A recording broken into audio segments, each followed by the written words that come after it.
What the city is talking about. This is Montreal Now on News Talk Radio, CJAD 800.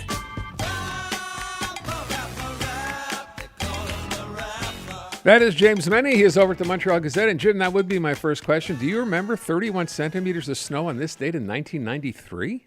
How many times have I been on this show, Aaron, and told you you don't get rid of your shovel, snow tires, galoshes, or crampons until Victoria Day weekend?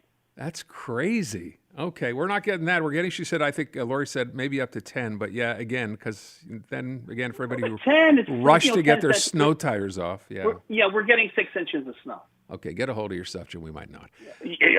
All right, let's talk about April Fool's Day, since today is the day. You want to start off by talking about will today's April Fool's messages become tomorrow's campaign ads? What are we talking about?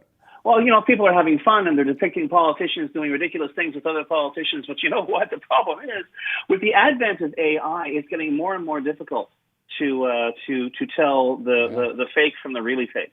And even though there have been a few examples, Bernard de Ranville doing a folk singing duet with Francois Legault. On guitar, The fact of the matter is, sorry? Yeah, I'm on guitar, right? Francois Legault? Yeah, with the guitar. Yeah, exactly. They're just jamming away. Yeah. And the thing is, I mean, we can chuckle about it, but when you realize and you see how many clear fakes there are being circulated, certainly on Instagram.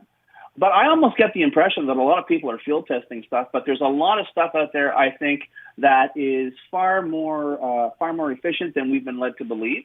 And we've already seen some examples of deep fakery.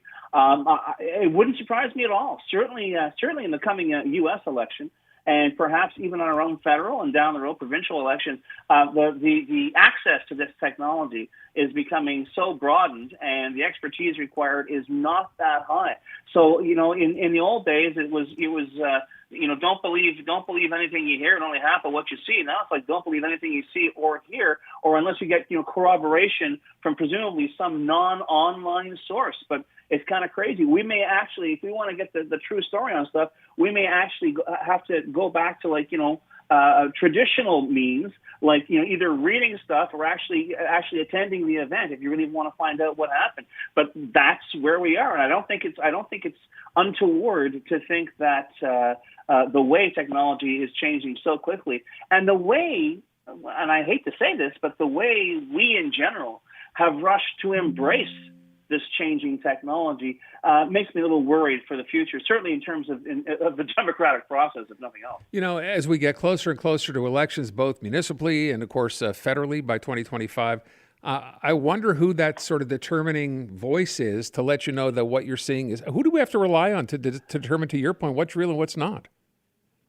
Unless you could have, certainly I wouldn't trust any party-originated or non- sort of like, and people will roll their eyes when I say this, non-mainstream news source information. I know people will say, well, Trudeau's bought them all, he's paying for them, it's all propaganda. Here's the thing, I would not trust anything from a so-called news site that you've never heard of, or one that seems to have been created last week, and you're suddenly seeing all these stories, all these analyses, all these talking heads you've never heard of, suddenly opining in one particular direction on a topic which could be of essential interest to you. Really, I think you should, the worst or the best you can do is really try to broaden the number of sources that you consult.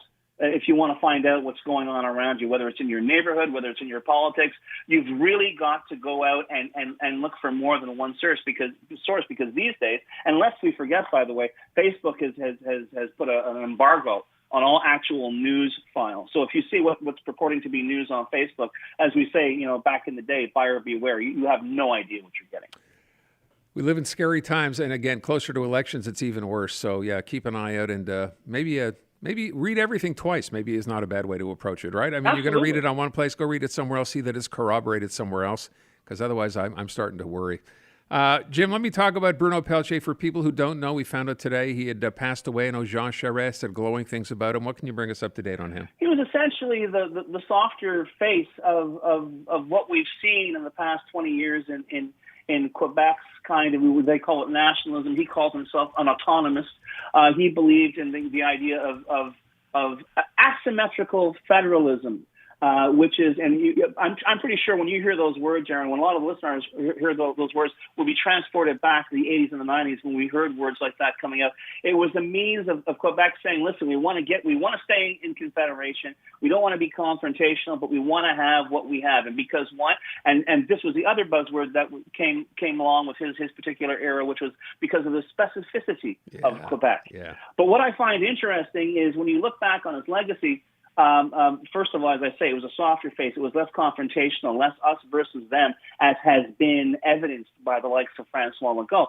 But what I found really interesting is that, like almost 20 years ago, this gentleman put together a treatise in favor, arguing quite eloquently in favor of proportional representation for Quebec, saying that this system has distorted the electoral desires of Quebecers for far too long.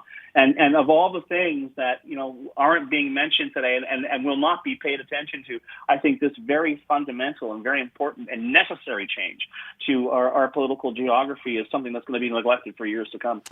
All right, before we get out of here, and I'm going to make this the basis for my question when we come back, the Melanie Joly incident, this happened on Laurier. She out for a walk, all of a sudden accosted by someone, a cell phone in her face. I heard David talking about it this morning. There's been mixed reaction here, and I'm actually quite frankly surprised that people are saying, well, she overreacted. She shouldn't have done what she had done. And I'm thinking to myself, that seems to me kind of crazy. This is a federal cabinet minister being basically confronted by someone on the street, scary enough, when someone shoves a phone in your face. What did you make of this? What do you think? When I saw that video, Aaron, three questions occurred to me. The first and most obvious was, where the hell is her security detail? And I'm very sorry. She's supposed to have one. I don't care if she wants to go for a walk on her own and enjoy her private life. You don't have a private life. You are the Foreign Affairs Minister of Canada at a time when you are dealing with very crucial, very controversial, and very divisive issues. Okay, and whether you like it or not, she should have had coverage. The same way provincial cabinet ministers have coverage with the Sûreté du Québec. The fact that no one seems to have been there.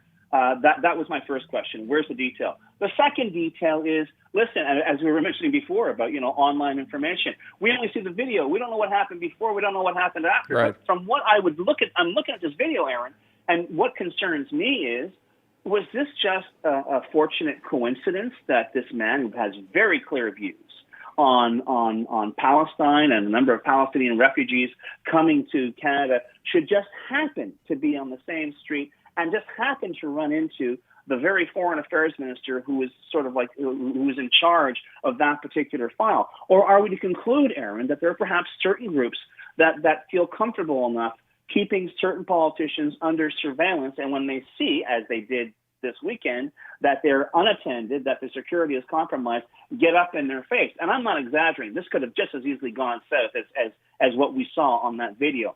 And the last question, of course, is, and perhaps even more important than any of the others, is how many women, qualified, ready, completely willing and ready to serve this country, this province, this city, saw that video and said, I am not going to touch public life with a barge pole. Yeah. Because this video, Aaron, makes one thing clear, okay? It's that open season on politicians in general and female politicians in particular is normalized. It is part of our daily life. So you can add Melanie Joly to Chrystia Freeland, to the city councilor from Clare, I'm sure his name escapes me right, who actually resigned because she was people getting in her face in her home, to Catherine Fournier, the mayor of Longueuil. It isn't a coincidence that every single female politician has been confronted by a guy, okay? So please don't tell me, oh, wow, if we can't take the heat, get out of this. For those people who are going to call the show later, Aaron, and say, you know what, you should be willing to take this. If you're going to get in there, you can't stand the heat, get out of the kitchen. When people call this show and make their comments, imagine the minute you hung up the phone, folks, and there's a knock at your back door and there's a total stranger there saying, I just heard what you said on CJAD. And you know what? I disagree with you. This is what we're talking about, folks. So you know what? Let's try and be a little more realistic about what we expect from our public officials, and quite frankly, a little more realistic from what we expect from our fellow citizens, because clearly we have a real problem here. Couldn't agree more. I will tell you, Jim, just to add to this, I reached out and I understand there was an RCMP person there. I don't know where he or she was. I didn't see them in the shot, but there was someone there apparently with Melanie Joly. Don't know where. You know, and I know, and I think a lot of our listeners know that if this incident had happened in the United States, sure, with any level of politician, that individual would have been on the ground in handcuffs and in the back of a squad car or a Secret Service car before any of that conversation could have taken place. You are 100% right. James Mennie at the Montreal Gazette. Thank you, Jim. Matt.